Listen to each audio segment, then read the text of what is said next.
안녕하십니까, 김방입니다. 요 며칠 사람들의 관심이 부동산에 쏠려 있는 동안에 이 젊은 사람들 사로잡은 건 정상급 아이돌 출신 연예인 둘이었습니다. 며칠 내내 실시간 검색어 상위권에 올라 있었고 아이들과 관련된 얘기가 SNS에 흘러넘쳤죠.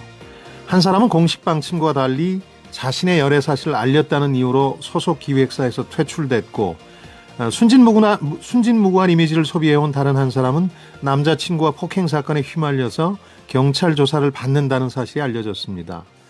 사실 이런 일 자체는 말 많고 탈 많은 연예산업에서 늘 일어나는 일일지도 모릅니다. 알려지지 않을 뿐이지. 정작 반전은 시장에서 벌어졌습니다. 한 연예인을 퇴출하려던 기획사는 어제 시장에서 혼쭐이 났습니다. 열애가 죄냐, 거짓말하지 않았다고 소속 연예인을 쫓아내냐며 팬들이 격분했고 주가가 폭락했기 때문입니다. 대표가 나서서 퇴출 결정은 확정된 것이 아니라고 번복하기에 이르렀습니다. 폭행에 휘말린 쪽은 여전히 함구 중이고 소속사는 확인 중이란 말만 되풀이하고 있습니다. 가짜와 진짜를 구분하기 어려운 요즘이지만, 그래서 대중이 가짜를 진짜로 믿는 일들도 흔하지만, 그래도 시장이 싫어하는 것은 거짓말 혹은 거짓말을 강요하는 것이 아닐까 합니다. 자, 금요일 성공예감 김방입니다. 시작하겠습니다.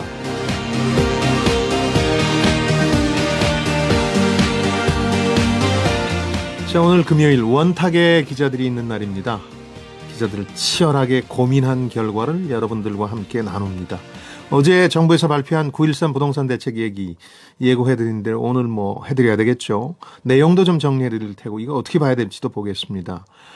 이번 정부 들어서 8번째 나온 대책인데 세제와 금융, 공급이 총망라됐다는 평가를 받고 있고 시장의 예상보다 조금 더 강한 게 아니냐 이런 분석들도 나오고 있는데, 역시 관건은 이러거나 저러거나 집값을 잡을 수 있느냐 이걸 텐데 오늘 집중적으로 얘기를 나눠보겠습니다. 이어서 이 추석 명절 앞두고 있으니까 여러분들 대신 시장 물가 좀 전해드리겠습니다. 시장이나 마트 장 보는 거 겁난다 이런 분들 참 많은데요. 배추와 무 같은 채소 그리고 과일 물가가 크게 올랐습니다. 시금치는 시시때때로 금치가 된다 그래서 시금치라고 그러네요. 금자가 빠질 수가 없는 물가 상승의 주범이라고 그러는데 왜 그런지도 좀 자세히 들여다보겠습니다. 장바구니 물가 점검 해보겠고요. 여러분 의견도 받겠습니다. 부동산이든 물가든 우리 생활과 밀접하게 맞닿아 있는 주제니까 가감 없이 여러분 의견 올려주십시오. KBS 라디오. 자, 원탁의 기자들 함께 하겠습니다. 유튜브에서 성공예감 원탁의 기자들 검색하시면 동영상으로 보실 수 있습니다. 오늘은 박연미 경제전문기자, 머니투데이 방송의 권순우 기자, 그리고 KBS 경제부 임승찬 기자 자리했습니다. 세 분 어서 오십시오. 네, 안녕하세요. 네, 고맙습니다. 이게 부동산 대책은 너무 많고 복잡해서 들여다보는 내내 머리가 아프더라고요. 잠깐만 정리하고 가죠. 다른 분이 아니라 제가 마음이 편해서 우리 박연미 기자가 간단하게 좀 정리해 주시죠, 분야별로. 네, 일단 그 종부세를 좀 더 많이 걷겠다. 그리고 그 다주택자들 초고가 주택 가지고 있는 분들에게 보다 무거운 세금을 물리겠다. 이게 한 가지 축이고요. 예. 또 한 가지는 추가로 대출. 그러니까 기존의 집을 한 채라도 가지고 있으면 사실상 추가 대출은 어렵다고 보셔야 합니다. 그리고 말이 많았던 임대사업자에 대한 대출 규제도 그 강화가 됐는데요. 네. 담보 인정 비율이 종전에 80%까지 인정을 해줬는데 이게 절반으로 줄어듭니다. 사실상 현금이 많지 않으면 추가로 빚내서 임대사업하기는 좀 어려운 상황이 됐고요. 네. 그리고 공급 대책은 어제 대책에는 포함이 안 됐는데 21일에 전국에 한 30만 호 정도, 그러니까 전국이라고 하지만 사실상 수도권이 될 거고요. 네. 그 한 30군데 정도 택지를 추가로 개발해서 30만 호 정도의 집을 추가로 공급하겠다. 이게 세 가지 축이라고 보시면 될 것 같습니다. 정말 요약을 잘하시네요. 놀랍습니다. 그게 복잡한 문제를. 같은 기자가 들어도 귀에 쏙쏙 들어오네요. 임 기자는 어떻게 평가하십니까? 고민은 굉장히 많이 했다, 이런 평가들이 대부분이더라고요. 네. 흔적들이 많이 엿보이거든요. 이것저것 다 손을 댔기 때문에. 그리고 기대보다는 종부세 같은 경우에는 기대보다는 훨씬 더 강했다. 왜냐하면 그 참여정부 때 최고 세율이 3%였거든요. 근데 3.2%포인트였으니까 고민을 그만큼 많이 했다, 이런 흔적이 보이긴 하는데 예. 지금 가장 시장의 관건은 매도자와 매수자의 균형이 안 맞는다는 부분이잖아요. 그러니까 팔려는 사람은 적고 살려는 사람은 많고 이 균형을 어떻게 맞출 수 있느냐가 관건인데 이 정책을 보면 수요는 어느 정도 잡을 수 있을 것 같아요. 그런데 이제 과연 매도자들이 집을 더 내놓느냐 이 부분은 뭐 세법이 통과돼야 하는 부분도 있고 앞으로 좀 시간이 좀 걸려서 해결돼야 될 부분이기 때문에 당분간은 보합세가 유지되겠지만 예. 앞으로는 이제 서로 눈치 보기 싸움이 본격적으로 시작된 거 아니냐 이런 생각이 듭니다. 권순우 기자는 어떻게 보세요? 예, 저도 적당하게 잘 나온 것 같아요. 그래요? 예, 그게 적당하다는 뜻은 무슨 뜻입니까? 시장에서 기대했던 만큼? 그러니까 꼼꼼하게 했다는 거죠. 그러니까 투기 수요라고 이른바 불려가지고 타겟팅을 했던 부분들이 사실은 투기 수요 때문에 부동산 올랐다고 보기 좀 어려운 측면이 있거든요. 이게 굉장히 많은 플레이어들이 뛰어들고 있었기 때문에 네. 그 많은 플레이어들을 잡았던 게 아까 박연미 기자가 얘기했던 두 번째 정책에서 좀 반영이 돼 있었어요. 그러니까 추가 대출, 그러니까 1주택자들은 그렇죠. 투기꾼이 아니라고 들 얘기하겠지만 그분들이 단체로 뛰어들면 이게 시장 영향을 많이 미치거든요. 낙차 심리가 있죠. 예, 그리고서 이제 마지막 부분에서 아까 공급제가 아직 안 나왔다 그랬는데 이게 매도자 아직 안 나온다는 얘기 하셨었잖아요. 근데 이게 수요를 분산시켜야 되는 효과가 있는데 공급 계획이 나오면은 지금 당장 뛰어들지 않아도 공급이 계속적으로 될 거라 그러면 지금 시장에 뛰어들지 않아도 되거든요. 그래서 이제 그 마지막 부분을 21일 날 발표를 한다 그러니까 그게 이제 아직 시장에 그 매수를 하지 못한 사람들한테 기간적으로 이게 5년이든 10년이든 내가 기다릴 수 있는 희망을 준다면은 좀 어느 정도는 부동산 시장을 잡을 수 있지 않을까 싶습니다. 박연미 기자는요? 글쎄, 저는 일단 매물이 좀 나오기를 기대하는 그 기본적인 그런 방향이 깔려 있잖아요. 그러면 뭐 현금 부자는 어쩔 수 없어요. 부총리가 브리핑에서도 밝히셨지만 내가 집에 돈이 너무 많아서 현금으로 가서 뭐 몇십억짜리 집 살 수 있는 사람은 어떤 규제를 해도 사실은 빠져나가게 마련인데 그렇죠. 극소수일 거고 이런 사람들을 제외하고 실질적으로 시장을 막 달구고 있는 은행에서 빚을 얻어서 추가로 집을 여러 채 살려는 이런 심리를 좀 차단해 보겠다는 건데 이런 분들이 세금이 무거워서 집을 던지게 하려면 사실은 거래세에 대한 고민 좀 필요하다고 보거든요. 이번에 안 들어있었죠. 안 들어있었죠. 그래서 그 양도세 관련한 부분에 대해서는 좀 더 고민을 해서 거래는 좀 자유롭게 하고 보유하고 있을 때는 부담이 좀 무거워지게 이 양쪽의 균형을 좀 맞췄더라면 좋지 않았을까. 근데 그 안에서도 뭐 치열한 고민이 있었겠습니다만 실제로 보면 빚을 얻어서 그 집을 샀는데 충분히 이익을 실현하지 못한 것 같은데 양도세가 무거우면 이거 못 내놓는다 이런 분들이 많이 계시더라고요. 그렇죠. 그러니까 이 부분에 대한 고민 좀 필요할 것 같습니다. 국회 논의 과정에서 이 부분은 이제 야당이 주장을 하고 있고 여권 내에서도 이제 거래세를 좀 낮춰줘야 된다는 주장이 있기 때문에 조금 계속해서 이제 얘기가 나올 것 같긴 한데 우선 종부세 얘기를 그럼 조금만 더 자세히 해보죠. 많이 높아졌다. 이런 얘기는 어제 언론에서 이제 집중적으로 보도를 했고, 그리고 소비자 대다수는 종부세와 별 관련이 없고, 그러다 보니까 잘 모르시는데, 이거 좀 누가 좀 쉽게 설명해 주십시오. 그러니까 1주택자의 경우에는 뭐 특히 이제 엄청난 고가의 아파트를 혹은 집을 가지고 있는 분들이 아니라면 크게 신경 쓸 건 없는 건가요? 예, 맞습니다. 1주택자 같은 경우에는 이게 이 종부세는 재산세하고 좀 분리해서 생각해야 되거든요. 네. 보통 종부세 얘기를 하면 종부세만 내는 거냐 이렇게 또 오해하시는 분들이 많은데 일정 기준까지는 재산세를 내고 그 위에 종부세를 더 내는 거잖아요. 그렇습니다. 그래서 과표가 생각보다 높아요. 어제도 기자들 사이에 혼란이 있었던 게 가격이 그 9억 기준이 그러니까 기준가 공시 가격이 9억 원에서 6억 원으로 낮춰져서 종부세가 그 이상은 다 붙는다 뭐 이렇게 오보 논란이 네, 오보 논란이 좀 있었는데 네. 사실은 그 앞에 두 글자가 붙어 있었거든요. 과표라는 두 글자가 붙어 있었어요. 근데 이 과표는 굉장히 복잡하잖아요. 네. 공정시장가액 비율, 뭐 공시가격 이걸 다 계산하게 해야 되기 때문에. 근데 1주택자를 좀 예를 들어 드릴게요. 이게 과표가 3억 원인데 시가가 18억 원 정도 돼요. 그런데 올해 같은 경우에는 종부세를 94만 원 정도 내거든요. 그런데 이 정부가 이 지난달에 발표한 세법 개정안에 보면 99만 원 내게 돼 있어요. 그런데 어제 발표한 걸 보면 104만 원, 그러니까 10만 원 더 내게 돼 있더라고요. 예. 근데 2주택 이상자는 부담이 확실히 늘어납니다. 이게 시가 14억 원짜리 2주택자, 2주택을 합쳤을 경우에 이 사람들은 50만 원 정도 더 내게 돼 있거든요. 올해보다. 그리고 시가 19억 원짜리는 228만 원. 시가 30억 원, 그러니까 집을 합쳐서 30억 원을 가지고 있다면 이분들은 717만 원을 1년에 더 내야 돼요. 그러니까 부담이 뭐 돈 많은 사람들이 이 정도 못 내겠느냐 하는 분들도 물론 있지만 예.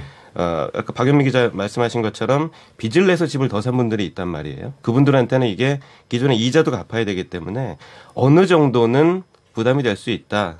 뭐 이렇게 생각이 됩니다. 저는 여기 별로 자세히 안 봤거든요. 근데 솔직하시네요. 이게 자세히 안 본 이유가 되게 단순해요. 이게 뭐 3.2%가 올라갔고 엄청나게 세율이 세다. 최고 구간에서 3.2죠. 그러면 야 이거 진짜 큰일 아니냐라고 생각을 하시겠지만 뭐 1주택 지금 기준으로 181억 원이거든요. 그렇죠. 주택 하나 181억 원 가지신 분들이 그렇게 많지는 않잖아요. 저희 아버지 빼고는. 그러니까 이게 그 부동산 시장에 영향을 주던 주택들도 아니고 거기에 주던 수요들도 아니에요. 그야말로 그들만의 리그에서 벌어진 일이니까. 예, 예. 그리고 종부세에서 18억 원 정도는 뭐 주변에 한두 명씩은 다 있잖아요. 가격 하나가. 근데 이분들 더 부담하는 게 10만 원이거든요. 10만 원 더 부담하는. 그럼 이게 뭐 이것 때문에 내가 보유를 못 하겠구나. 매물을 내놔야지. 그럼 매물이 막 쏟아져 나와서 부동산 가격이 떨어진다? 이거랑은 사실 별로 관련 있는 문제가 아니에요. 그러니까 정부 내에서도 이제 그런 얘기를 하는 거죠. 이것 때문에 세금이 늘어나서 매물이 나올 거라고 기대하진 않고 네. 지금 이제 집값이 막 오르는 이제 불이 시작된 마당에 더 타오르지 않게 네. 막는 정도. 그러니까 방파제 역할을 할 걸로 기대하는 거죠. 매물이 나올 네. 것까지 기대하는 건 아닌 것 같아요. 그러니까 추가 지금 대세 상승세가 계속 이어졌잖아요. 꽤 네. 오랫동안. 최근 여기에서 이제 한번 브레이크를 잡는다 이런 의미가 있을 것 같고 권순우 기자가 얘기한 그 최고 세율 구간 3.2%는 사실 굉장히 상징적인 의미가 있습니다. 세원으로서는 사실 별로 의미가 없는 그러니까 그렇죠. 거기에 해당하는 사람들이 몇 명 안 되기 때문에 그렇기는 한데요. 그 3.2%는 사실 노무현 정부 시절에 이 종부세 논란 속에서 정권이 좀 힘이 빠졌던 그 트라우마를 극복했다는 점에서는 굉장히 의미 있는 숫자라고 저는 보거든요. 노무현 정부 시절에는 종부세 최고 세율 구간이 3%. 3이었죠. 그런데 이걸 노무현 정부보다 조금 더 올렸다. 이거는 아마 그 정부 내에서도 굉장히 치열한 고민이 있었을 겁니다. 그 뭐 공연이 여기 논쟁거리를 만든다 이런 비판도 있었을 거고 반면에 시장에 뚜렷한 메시지를 준다 뭐 이런 찬성론도 있었고요. 그런데 어찌되었든 그 이해찬 여당 대표께서 이제 토지 공개념이라는 말을 전면에 꺼내 들 때부터 아 정부가 무엇을 하고자 하는지 메시지를 뚜렷하게 주고 있구나. 여기에 대해서는 아마 다들 예방주사를 좀 맞았다는 생각이 들고 적어도 저는 그 3.2%라는 숫자가 지금까지는 좀 헷갈렸을지 모르겠지만 앞으로 남은 임기 동안은 저희가 일관성을 유지하겠습니다. 그런 상징적인 숫자다? 상징적인 의미라고 봅니다. 근데 어제 어머 논란이 일어났던 부분에 다시 한번 이제 좀 명확히 하고 싶은데 그러니까 과표를 당초 언론에서 예상을 했던 거기 때문에 어제 그런 일이 벌어진 건데 그렇죠. 9억에서 6억으로 낮춘다 예상을 했는데 이건 포함이 안 된 거죠. 근데 왜 이게 혼란스러웠던 거죠? 아, 왜 그랬냐면 이게 이제 그런 거예요. 말씀하신 것처럼 뛰려고 선수들이 이제 그 뭐 올림픽이나 이런 경기에서 이렇게 뛰려고 준비를 하고 있으면 휘슬을 안 불었는데 불 것 같으면 뛰어나가잖아요. 그러니까 일종의 이거는 테크니컬 파울이 있었던 거예요. 어제는. 그러니까 그럴 것으로 예상하고 있던 차에 자료를 꼼꼼히 읽어보지 않은 그 수많은 기자들 중에 누군가가 아마 그 신호탄을 쏘았을 것이고 다들 그럴 거라고 예상을 하고 그날 아침에 또 그 정보지를 통해서 그렇게 된다는 얘기가 돌았거든요. 한번.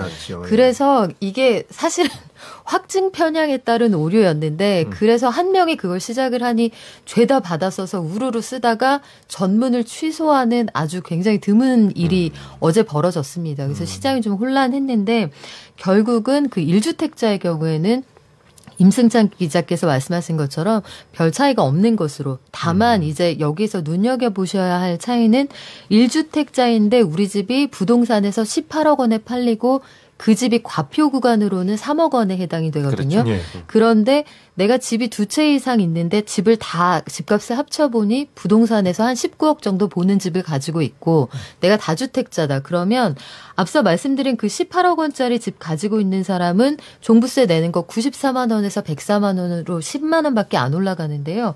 19억 원 그러니까 1억 원밖에 차이 안 나지만 다주택자다. 그러면 이런 분들은 187만 원 내다가 415만 원 두 배로 내거든요. 내게 된다는 그러니까 거죠. 굉장히 조세 정의에 대한 그 부분을 강조한 그런 세제 개편안을 정부가 마련한 셈입니다. 또 한 가지는 오보 논란이 네. 생겼던 게 예. 워낙 세다 그러니까 다들 시장에서 얼마나 셀지에 대한 기대감이 좀 있었어요.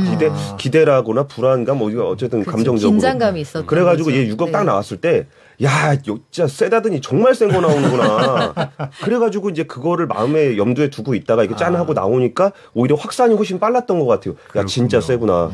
그리고서 이제 좀 그렇죠. 시장이 좀 정리가 되고 공식 자료가 나왔을 때, 오히려, 그렇게까지 센 건 아니네라는. 자, 여기서 조금만 정리하고 가겠습니다. 다주택자라는 정의가 이제 되게 중요하잖아요. 다주택자 혹은 고가주택자를 겨냥한 거니까. 다주택자의 경우에는 이제 전국적으로 보자면 세 채 이상, 그리고 조정 지역이라고 불리는 이른바 요주의 지역이죠. 네. 크기 관련한. 네. 거기 경우는 이제 두 채 이상 이렇게 되는 거죠. 이 사람들을 대부분 다 겨냥한 거 아니겠습니까? 그러면 두 가지가 궁금해지는데, 최근 들어서 그렇지 않아도 정부의 세제 방향이라는 게 똘똘한 한 채 쪽으로 몰고 가고 있다 이런 얘기를 했는데, 이건 이번 종부세 개편 방안은 그런 경향성을 더 가속화시키는 면이 있습니까? 아니면 다른 방향입니까? 그게 궁금한데. 뭐 아무래도 그런 측면이 있다고 예, 임 기자? 생각이 예. 듭니다. 예. 왜냐하면 그 1주택자 같은 경우에는 이게 시가 18억 원 이상이기 때문에 전국의 웬만한 주택은 다 종부세 해당이 안 되거든요. 그렇겠죠. 본인이 주택을 한 채만 갖고 있다면.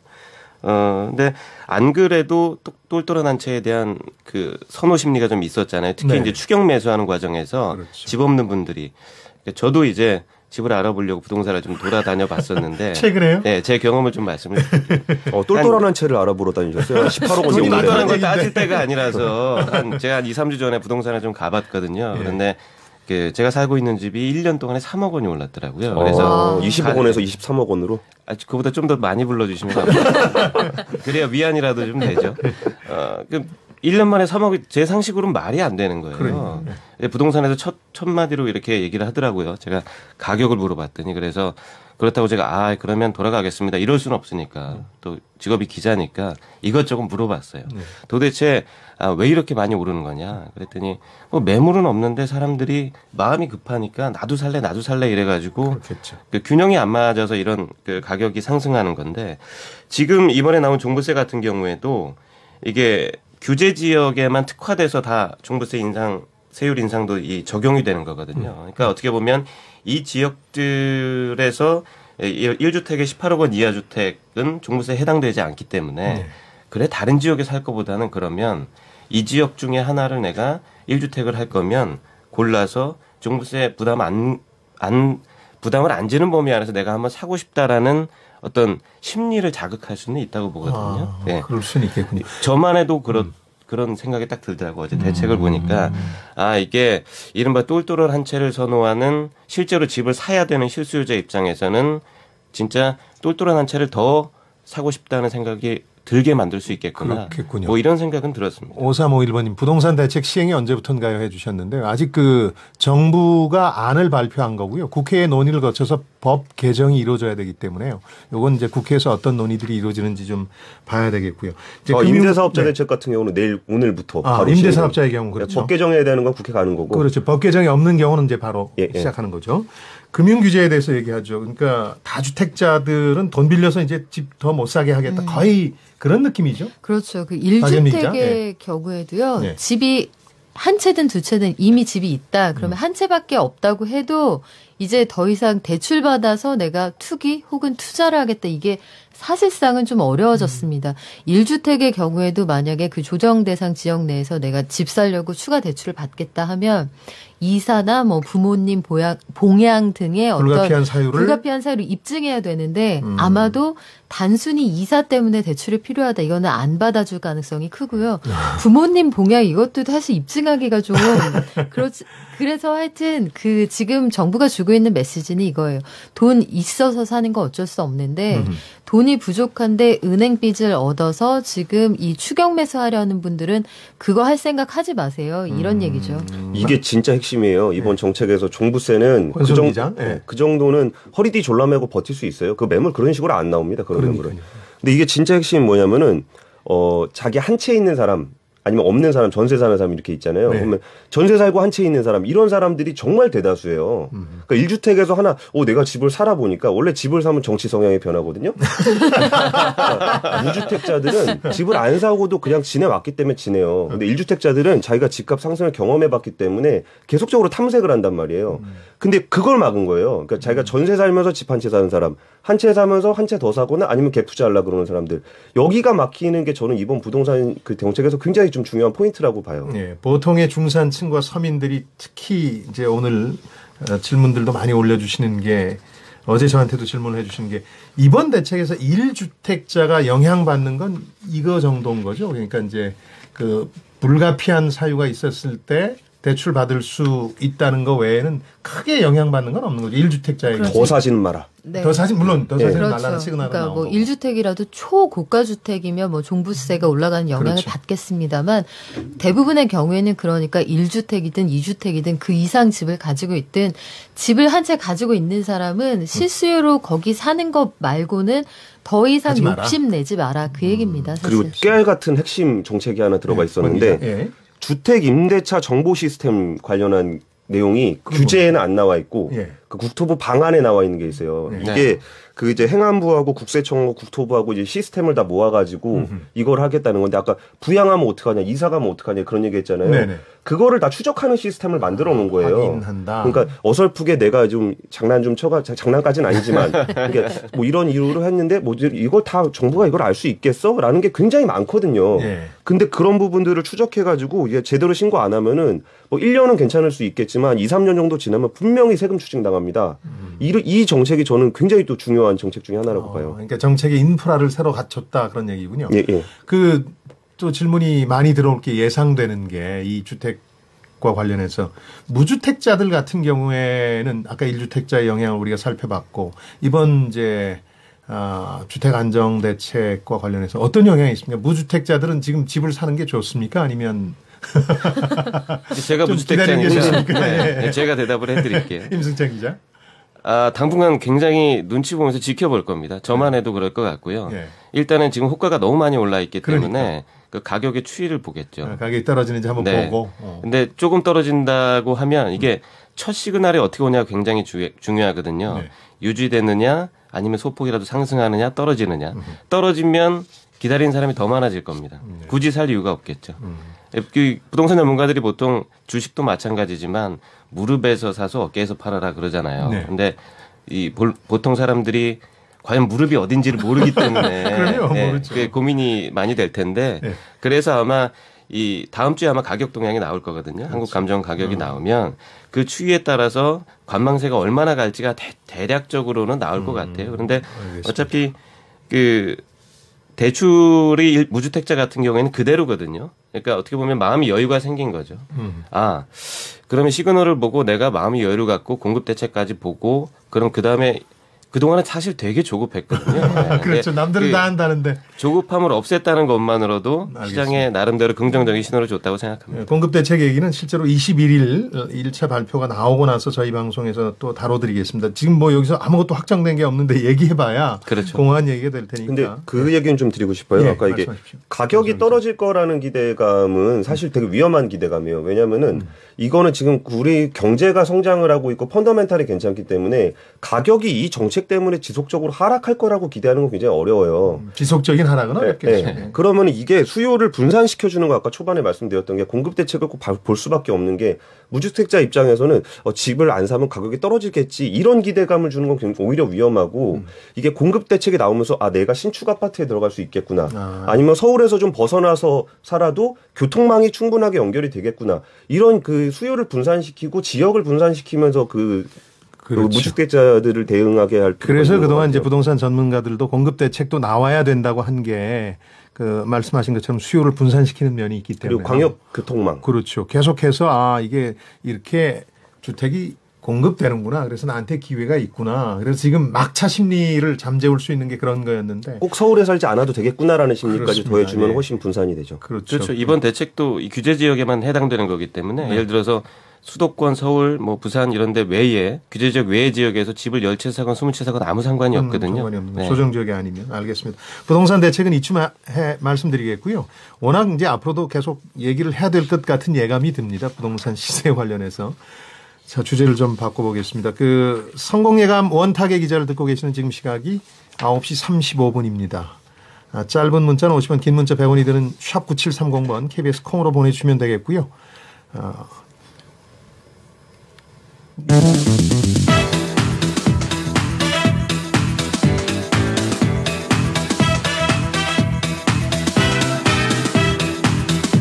경제를 듣습니다. 성공을 부릅니다. KBS 1라디오 성공예감 김반입니다. 문자 소개해드리려다가 제가 좀 머뭇거렸네요. 종부세 좀 내보고 싶네요. 서희동님. 이런 분들 참 많으시죠. 양도 차액에 관한 양도소득세를 추가로 올려야 할 것 같습니다. 이 부분이 이제 논란이 되는 부분인데 국회에서 논란이 될 것 같은데 안의현 님이 보내주셨는데 올려라 하는 분들이 있고 내려라 하는 분들이 있습니다. 내려라 하는 분들 입장에서는 이제 거래는 자유롭게 해줘야 되는 거 아니냐. 그래서 이제 매물도 좀 나오고 해야 되는 거 아니냐 이런 입장이고 올려야 된다 이런 분들은 투기 수요 억제를 위해서 이게 부동산으로 돈 벌 수 있다는 기대감을 아예 없애야 되는 거 아니냐 이런 건데 국회 논의 과정을 좀 지켜보겠습니다. 물가 얘기해 보죠. 특히 추석 명절을 앞두고 있어서 물가에 이제 관심들이 많고 그래서 주제로 정해봤는데요.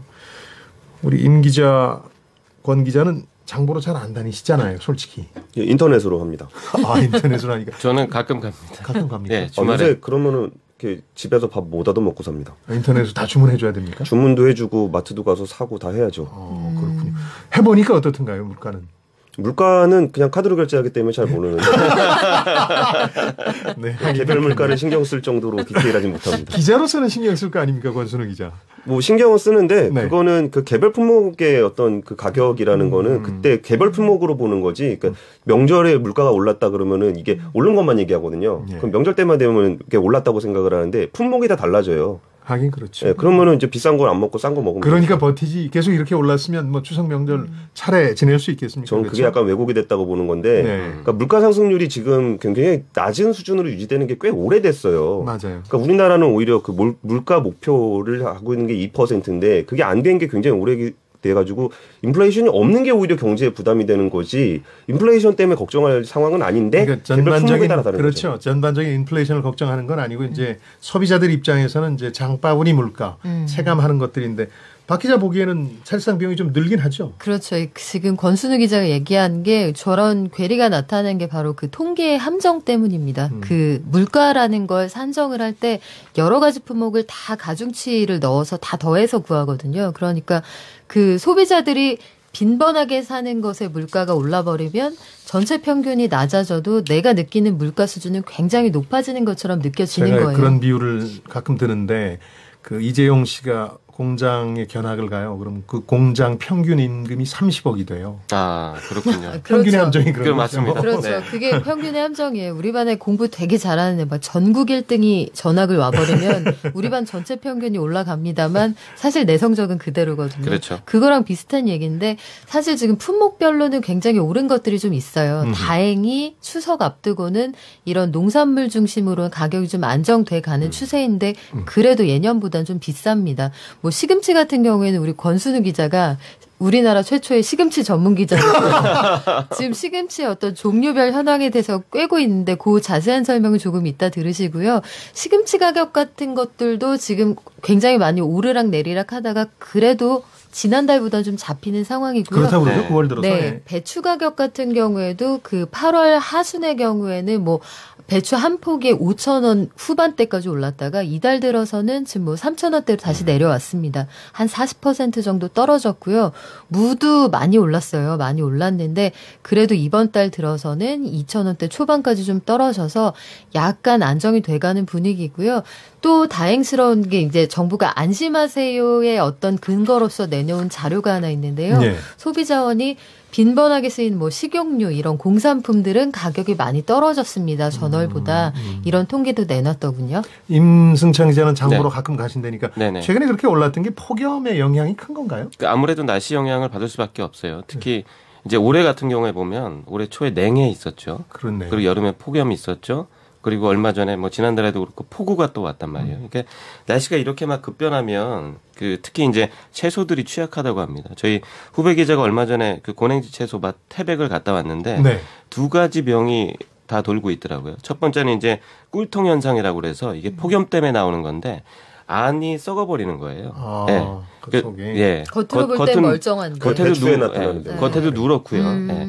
그 또 한 가지가 이제 그 배추 무름병이라고 해서 네. 이게 그 폭우가 오니까 배추 잎이 굉장히 약하거든요. 물이 많으니까 물러지는 겁니다. 그러니까 폭염과 폭우 뭐 이런 그 기상 영향에 굉장히 민감하기 때문에 어쩔 수 없이 생산이 덜 될 수밖에 없어요. 채소나 과일도 뭐 기후에 민감한데 이렇게 기후가 변덕스러우니까 그렇죠. 올해는 뭐 그럴 수밖에 없어요. 그럼 아까 시금치 전문 기자 자체하신 권순우 기자 가장 대표적으로 이번에 가격이 많이 뛰었던 게 시금치였거든요. 많은 분들이 이제 아시는데 그럼 뭐 어떻게 된 겁니까? 그러니까 이유가 달라요. 시금치가 오르는 거하고 네. 무가 오르는 이유가 달라요.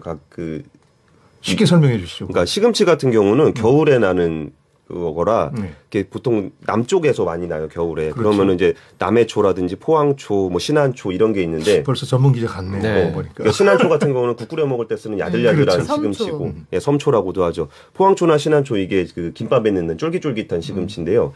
이게 이제 봄이 되면 끝나고, 그럼 지금은 어디서 나냐 이제 하우스 재배를 하는 거예요. 아. 근데 이게 하우스 재배라는 거는 서울에 가까운 수요지에 가까운 쪽에 많이 몰려 있는데 그렇겠죠. 예. 이게 이천과 충주 요쪽 지역에 많아요. 근데 여기가 이번에 홍수를 좀 세게 맞아가지고 여기가 물에 잠기면서 생겼던 문제고 무 같은 경우는 이제 그 강원도 그쪽에서 좀 많이 좀 재배를 해서 올라오는데 그렇죠. 거기가 또 이제 그 폭염 맞으면서 배추가 좀 환경이 너무 안 좋다 보니까 배추모가. 이게 배추는 뿌리를 먹잖아요. 그럼 네. 그렇게 종자 개량을 해서 거기에 영양분을 몰아줘야 되는데 환경이 안 좋으면은 나는 번식을 해야 되겠다.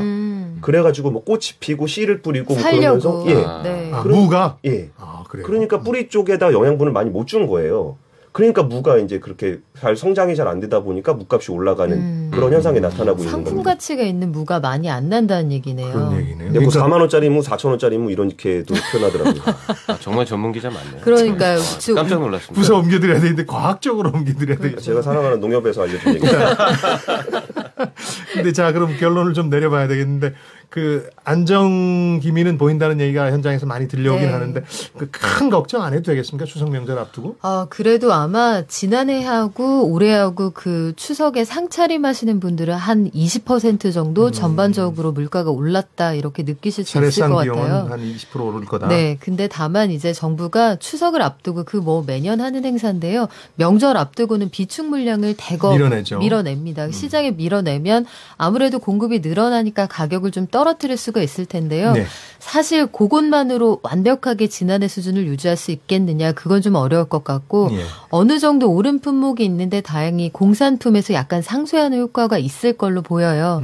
그래서 그런 부분은 좀 감안을 하셔도 될 것 같습니다. 알겠습니다. 그리고 뭐 시금치를 추석 때 많이 먹지는 않잖아요. 잡채에 들어가잖아요. 잡채. 제가 좋아하는 잡채. 근데 그렇다고 해서 상대적으로 이렇게 과일이라든지 이런 거는 하긴 뭐 집중적으로 그런 거에 하는데 대해서는. 그리고 이제 시금치 같은 경우가 그게 지금 생겨났던 그 일이 생겼던 일이 좀 한 텀 쉬고 그 8월 지나서 9월 되면서 다시 이제 수급이 어느 정도 정상화가 되고 있대요. 근데 네. 우리가 봤던 통계가 대부분 8월 통계잖아요. 맞아요. 그렇죠. 네. 근데 9월 수급은 괜찮다고 하니까 잡채 먹는 데는 크게 문제가 없지 않을까. 알겠습니다. 이건 저희 후배 기자가 꼭 소개해달라고 네, 했던 말씀하시죠. 건데요. 이게 이 차례잖아요. 네. 명절 땐 차례. 차례. 그 보통 때 이제 제사 제사. 이렇게 되는데 옛날 문헌들을 뒤져보면 차례는 제철 음식으로 간략하게 치러도 된다 이런 간략하게. 문구가 있다고 해요. 그래서 저는 꼭 필요하지 않다.